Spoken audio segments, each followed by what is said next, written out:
Alright, so in this equation, we want to solve for f, okay?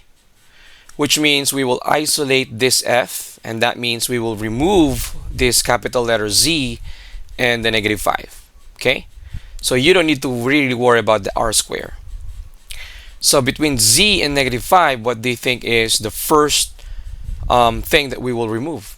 That's right, it should be negative 5. So what's the inverse of negative 5? Positive 5. So I'm going to add 5 on both sides. So this will be cancelled out automatically. So now I will have fz equals r squared plus 5. Now you can't add the 2, right? Because that's just an r square and we have a constant number. You can't add the 2. Doesn't make sense. So you keep it like that. The next thing that we will remove here is the z. But how are we going to remove that? Between f and z, the operation of that is multiplication.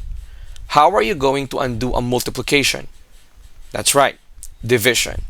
So to remove z, I will divide both sides by z. So if you know this, I will just cancel this out.